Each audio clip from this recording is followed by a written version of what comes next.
Okay, so what we're going to do, I've just took it apart, this whole computer. What we're going to do is we're going to remove the cooling fan, which is right here. Once we get underneath the cooling fan, we're going to see the CPU, which is the central processing unit, and we're going to remove that and see what the brains of the computer looks like.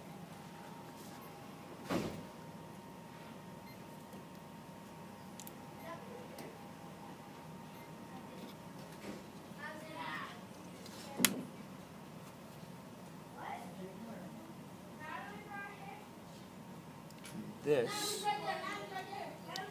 is what runs your whole computer. This tiny chip. Hold it underneath.